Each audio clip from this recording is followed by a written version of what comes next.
Agora, Godard foi um dos expoentes do cinema francês.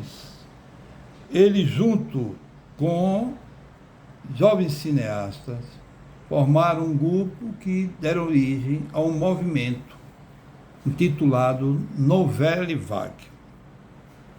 Esse movimento surgiu no momento histórico que a França tinha saído da Segunda Guerra Mundial, sentindo-se derrotada, pois a ocupação nazista e a divisão do país entre resistência e colaboracionistas, né, abriram chagas profundas na sociedade francesa. Abalada pela triste imagem de Hitler desfilando triunfante pela Avenida Champs-Élysées e destruindo, né, ainda que por um breve momento, os ideais da Revolução Francesa de liberdade, igualdade, fraternidade, tão caros ao país. Ocupada militarmente pela Alemanha, a França começou a ver o mercado relacionado com o cinema ser cada vez mais ocupado pelo cinema norte-americano. Este cada vez mais incisivo, à procura de novos mercados, visando aumentar os seus lucros. Novamente, a palavra de ordem era preciso resistir. Em 1951, a União dos Críticos e Estudiosos da revista Revue de Cinéma, que havia sido fechada há 2 anos antes, aliou-se a membros dos cineclubes parisienses e deram origem a uma nova publicação que se transformou num centro difusor de um novo pensamento cinematográfico francês. A importante revista Cahiers du Cinéma, fundada por um grupo de cineastas e tendo entre seus redatores e colaboradores nomes como Jean-Luc Godard e François Truffaut. A Cahiers abraçou a teoria do cinema autoral, consolidada por Truffaut em 1954, quando ele criou um estilo, um tipo de estilo chamado câmera estilo, quer dizer, câmera caneta, que propõe que o ato de filmar, para que o cineasta seja tão livre, solto, individual e pessoal, quanto o ato de escrever é para o escritor. Mas, baseado nesse conceito, o jovem Truffaut, de 21 anos, publicou no Cahiers du Cinéma o texto Uma Nova Tendência do Cinema Francês. La politique de auteur, como um ato de expressão autoral que reflita o pensamento individual e pessoal de quem filma, de cada diretor, não muito diferente de um quadro, um livro ou uma música, ainda que a produção cinema seja coletiva.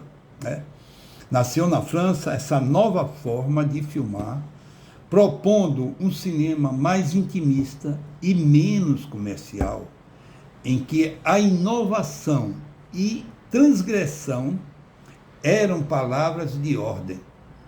Sem muito apoio financeiro e não raro utilizando recursos do próprio bolso, esse grupo de jovens cineastas defendeu um cinema feito de filmes mais baratos, sem preocupações formais quanto à rigidez da linearidade narrativa, montagem mais fragmentada, diálogos e interpretações de mais improvisos, além de mais liberdade nos posicionamentos de câmera, cortes bruscos e diálogos existenciais. Tematicamente, prevaleceu uma certa liberação de costumes um repúdio aos famosos heróis típicos do cinema norte-americano.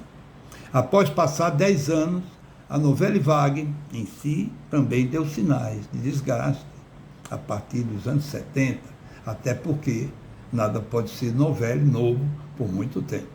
Mesmo assim, suas contribuições técnicas, sociais, políticas e cinematográficas revolucionaram o cinema mundial de forma irreversível, ao quebrar paradigmas clássicos, estabelecer novos padrões estéticos, mais sintonizados com os novos tempos que viriam.